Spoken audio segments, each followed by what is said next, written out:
दोस्तों, लक्ष्यता education hub में आपका स्वागत है।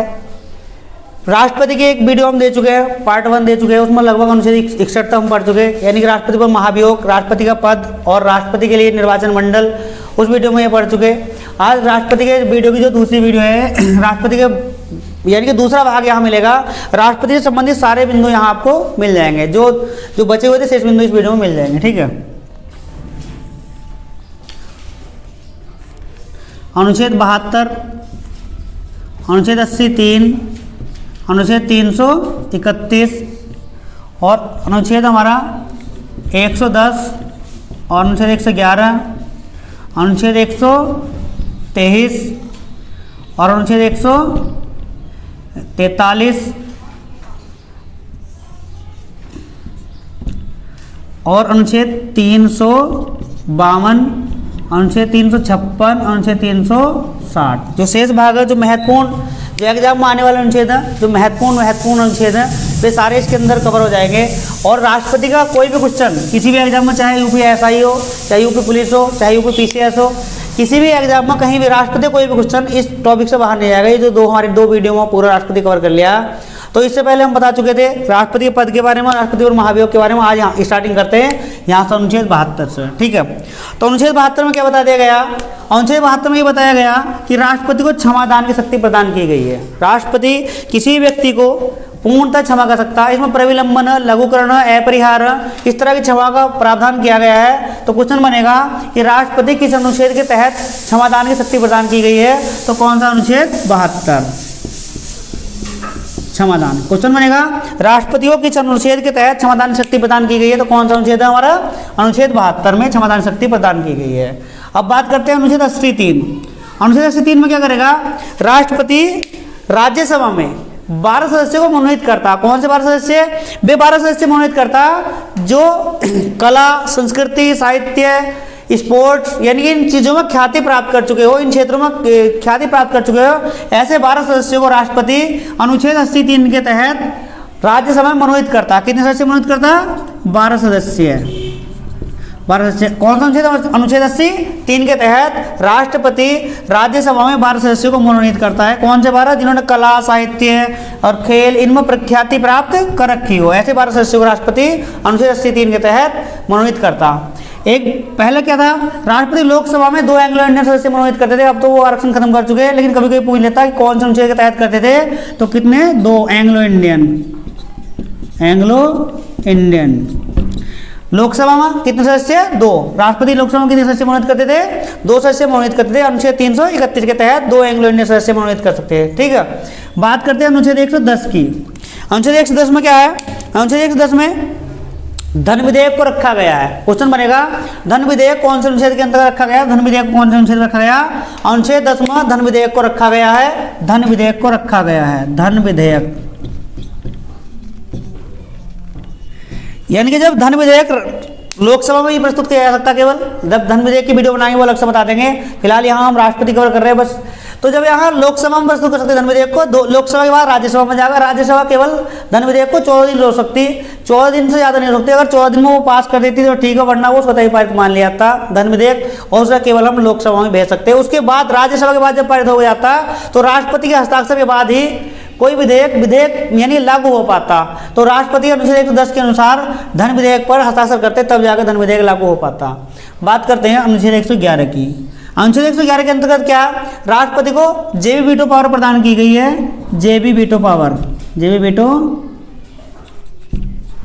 पावर। देखो इसमें क्या है? राष्ट्रपति को जेबी, यानी कि राष्ट्रपति को जो शक्तियां दी गई हैं, जेबी वीटो पावर जैसी और जैसी शक्तियां दी गई हैं। क्वेश्चन बनेगा राष्ट्रपति को जेबी वीटो पावर कौन से अनुच्छेद में दी गई है? तो अनुच्छेद 111 में। यानी कोई अगर विधेयक पास होकर राष्ट्रपति के पास पहुंचता तो राष्ट्रपति उसे पुनर्विचार के लिए भेज सकता। अगर पुनर्विचार के लिए भेज दिया, अगर दोबारा वो पारित होकर आ गया तो राष्ट्रपति को उस पर हस्ताक्षर करने होंगे। और राष्ट्रपति को ये भी कहा गया कि उठाकर उसे जेब में भी रख सकता है, अपने पास कुछ दिनों के लिए रख सकता है। तो क्वेश्चन बनेगा कौन से अनुच्छेद में राष्ट्रपति को जेबी वीटो, यानी कि राष्ट्रपति को वीटो पावर प्रदान की गई है? वीटो पूछेगा, खाली वीटो पूछ सकता है। तो कौन सा अनुच्छेद? अनुच्छेद 111। अनुच्छेद 111 में राष्ट्रपति को वीटो पावर प्रदान की गई है। बात करते हैं अनुच्छेद 123 की। अनुच्छेद 123 में क्या है? जब लोकसभा राज्यसभा का स्थगन चल रहा हो तो ऐसी स्थिति में राष्ट्रपति क्या करता, अध्यादेश जारी कर सकता। क्वेश्चन बनेगा राष्ट्रपति किस अनुच्छेद के तहत अध्यादेश जारी करता, तो अनुच्छेद 123 के तहत राष्ट्रपति अध्यादेश जारी करता, अध्यादेश जारी करता, अध्यादेश। ठीक है,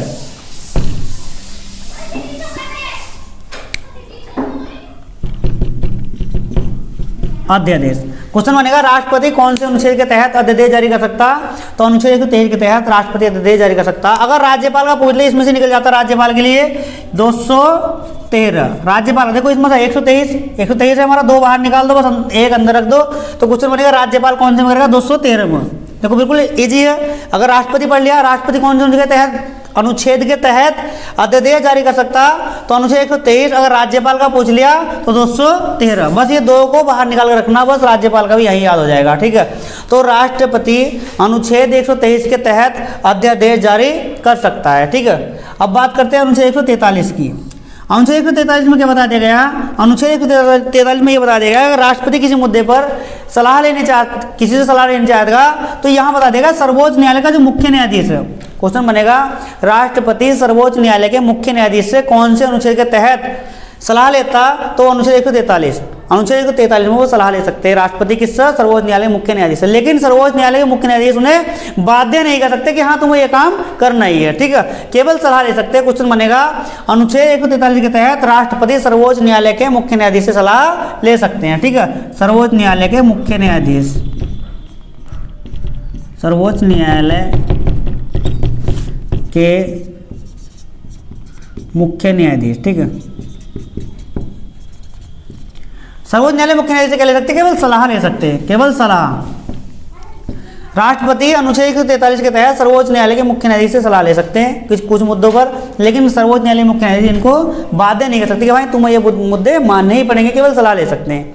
अब यहाँ भारत के संविधान में 3 प्रकार के आपातकाल की व्यवस्था की गई है, 3 प्रकार के आपातकाल बता दिए गए हैं। ठीक है, 3 प्रकार के आपातकाल बताए गए हैं। सबसे नंबर 1 ये आपातकाल हैं, 3 आपातकाल हैं, आपातकाल, आपातकाल। नंबर 1 हमारा अनुच्छेद 352, फिर 356, फिर 360। देखो ये 3 प्रकार के आपात की व्यवस्था की गई है, यानी उपबंध किया गया है 3 प्रकार के आपात की। अनुच्छेद 352 क्या है, अनुच्छेद 352 का मतलब ये है अगर हमारे देश में किसी दूसरे देश ने आक्रमण कर दिया, विदेशी देश ने आक्रमण कर दिया, या हमारे देश में सशस्त्र विद्रोह हो गया हो, देश के अंदर ही विद्रोह हो गया हो, तो ऐसी स्थिति में राष्ट्र में क्या होगा, हमारे देश में क्या होगा, राष्ट्रीय आपात की घोषणा हो जाएगी। क्या होगा, राष्ट्रीय आपात की घोषणा हो जाएगी, राष्ट्रीय आपात, राष्ट्रीय आपात की घोषणा हो जाती है। मतलब क्या, अगर किसी दूसरे देश ने आकर हमारे देश पर आक्रमण कर दिया हो या हमारे देश में सशस्त्र विद्रोह हो गया हो, तो ऐसी स्थिति में क्या होगा, राष्ट्रीय आपात की घोषणा हो जाएगी। तो राष्ट्रीय आपातकाल की जो घोषणा होगी अनुच्छेद 352 के तहत की जाएगी। क्वेश्चन बनेगा राष्ट्रीय आपातकाल की घोषणा कब की जाती है, अनुच्छेद 352 के तहत राष्ट्रीय आपातकाल की घोषणा की जाती है जब किसी देश ने आक्रमण कर दिया हो या हमारे देश में सशस्त्र विद्रोह हो गया हो। ठीक है, बात करते हैं अनुच्छेद 356 की। अनुच्छेद 356 के तहत क्या गया, राष्ट्रपति शासन लागू रखा जाता है, राष्ट्रपति शासन लागू, राष्ट्रपति शासन लागू हो जाता, लागू हो जाता। राष्ट्रपति शासन लागू कैसे होता, अगर किसी राज्य का मुख्यमंत्री अगर अपने पद पर रहते हुए कानून का उल्लंघन करता तो उस राज्य का राज्यपाल राष्ट्रपति को एक पत्र लिखकर संबोधित करता कि भैया जो यहाँ का जो मुख्यमंत्री है जैसा कानून चल रहा था उस कानून के अकॉर्डिंग कार्य नहीं कर रहा, अब कानून के अकॉर्डिंग कार्य नहीं कर रहा तो राष्ट्रपति के यानी कि राष्ट्रपति के नाम एक पत्र लिखेंगे, कौन, उस राज्य का राज्यपाल, और उनसे कहेंगे भैया देखो अपने राज्य को अपने आप संभालो, ये मुख्यमंत्री कानून का उल्लंघन कर रहे हैं। तो ऐसी स्थिति में क्या करेगा राष्ट्रपति, उसमें क्या करेगा, मुख्यमंत्री को पद से हटा दिया जाएगा और उस राज्य में राष्ट्रपति शासन लागू कर दिया जाता। क्वेश्चन बनेगा राष्ट्रपति शासन कौन से यानी कौन से अनुच्छेद के अंतर्गत रखा जाता, तो अनुच्छेद 356 के तहत राज्य में राष्ट्रपति शासन लागू कर दिया जाता। ठीक है, बात करते हैं अनुच्छेद 360 की। ठीक है, अनुच्छेद 360 में क्या होता है, अगर देश में कोई दिक्कत आ जाती है यानी वित्तीय आपात, जब देश में आर्थिक तंगी आ जाती या अंतर्राष्ट्रीय लेवल पर तंगी आ जाती, तो जिस देश में यानी कहीं भी अगर आर्थिक तंगी आती तो क्वेश्चन बनेगा वित्तीय आपातकाल की घोषणा कौन से अनुच्छेद में की जाती है, तो वित्तीय आपातकाल हमारा अनुच्छेद 360 के अंतर्गत है, वित्तीय आपातकाल, वित्तीय आपातकाल, वित्तीय आपातकाल। देखो ये हमारे 3 प्रकार के आपातकाल हो गए। अगर हमारे देश में कोई दूसरा देश आक्रमण करता या हमारे देश में सशस्त्र विद्रोह हो जाता, या तो हमारे देश पर किसी दूसरे देश ने आक्रमण कर दिया हो या हमारे देश में सशस्त्र विद्रोह हो गया हो, यानी आपस में लड़ाई झगड़े हो गए हो, तो ऐसी स्थिति में क्या होगा, राष्ट्रीय आपातकाल की घोषणा की जाती है अनुच्छेद 352 के तहत। अनुच्छेद 352 के तहत अब बात करते हैं अनुच्छेद 356 क्या कहता है, अगर किसी राज्य में मुख्यमंत्री सही कानून का उल्लंघन कर रहा हो तो उस राज्य का राज्यपाल राष्ट्रपति को संबोधित करके एक पत्र लिखता, उसमें कहा जाता है कि भाई अपने राज्य की बागडोर खुद संभाले। तो ऐसी स्थिति में राष्ट्रपति का काम करते हैं, मुख्यमंत्री को पद से हटाकर और उस राज्य में राष्ट्रपति शासन लागू कर दिया जाएगा। अनुच्छेद 356 के तहत राष्ट्रपति शासन लागू हो जाता है उस राज्य में। बात करते हैं 360 की। अनुच्छेद 360 में क्या बता दिया गया, वित्तीय आपातकाल की घोषणा कर दी जाती है। अगर वित्तीय को दिक्कत आती है, तंगी आती है, आर्थिक तंगी आती है, तो वित्तीय आपातकाल की घोषणा की जाती है अनुच्छेद 360 के तहत। एक बार इसे हम पूरा कवर कर लेंगे, यहाँ से स्टार्टिंग से देख लेंगे, ठीक है। देखो अनुच्छेद 72 में क्या बता दिया गया, अनुच्छेद 72 में क्षमादान की प्रक्रिया बता दी गई, यानी राष्ट्रपति को क्षमादान करने की शक्ति प्रदान की गई है। पूर्णतः राष्ट्रपति क्षमा कर सकते हैं, राष्ट्रपति को पूर्णतः क्षमा करने की शक्ति प्रदान की गई, राज्यपाल पूर्णतः क्षमा नहीं कर सकते, लेकिन इसमें प्रविलंबन, लघुकरण, अपरिहार, ठीक है, ये व्यवस्था इसमें कर दी गई अनुच्छेद 72 में, ठीक है। अब बात करते हैं अनुच्छेद 83 की। तो अनुच्छेद 83 में क्या करते हैं, राष्ट्रपति 12 सदस्य मनोनीत करते हैं, राज्यसभा में 12 सदस्य मनोनीत करते हैं। कौन से? 12 सदस्य जो कला, साहित्य, संस्कृति, समाज सेवा आदि में ख्याति प्राप्त कर चुके हों, ठीक है। अनुच्छेद 331 में क्या है, राष्ट्रपति क्या पहले एंग्लो इंडियन सदस्य मनोनीत करते थे, कहाँ? लोकसभा में 2 एंग्लो इंडियन सदस्य मनोनीत करते थे अनुच्छेद 331 के तहत।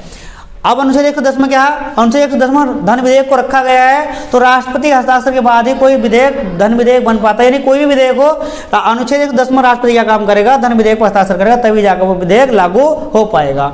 अनुच्छेद 111 में राष्ट्रपति को वीटो पावर प्रदान कर दी गई है। वीटो पावर क्वेश्चन पूछा जाएगा कि राष्ट्रपति को वीटो पावर कौन से अनुच्छेद में प्राप्त करी गई है, तो अनुच्छेद 111 के अंदर वीटो पावर प्रदान कर दी गई है। बात करते हैं अनुच्छेद 123। कई एग्जाम में पूछ लिया गया, दिल्ली पुलिस में आया हुआ क्वेश्चन है 123 वाला, कि राष्ट्रपति कौन से अनुच्छेद के तहत अध्यादेश जारी करता, तो राष्ट्रपति अनुच्छेद 123 के तहत अध्यादेश जारी करता, और राज्यपाल, इसको 2 बाहर निकाल दो तो कौन सा बताया, 213 में राज्यपाल करता, 213 में क्या अध्यादेश जारी करता राज्यपाल। अब बात करते हैं अनुच्छेद 143 की। तो अनुच्छेद 143 में क्या है, राष्ट्रपति सर्वोच्च न्यायालय के मुख्य न्यायाधीश से सलाह ले सकता, केवल सलाह ले सकता, वे बाध्य नहीं कर सकते, ठीक है। अब यहाँ ये हमारे क्या आपातकाल 352 में राष्ट्रीय आपात की घोषणा कर सकते हैं राष्ट्रपति, और अनुच्छेद 356 में क्या राष्ट्रपति शासन लागू किया जा सकता किसी भी राज्य में, और अनुच्छेद 360 में क्या वित्तीय आपातकाल की घोषणा की जा सकती है। तो ये हमारा टॉपिक राष्ट्रपति का दोनों वीडियो में कवर हो चुका है, ठीक है।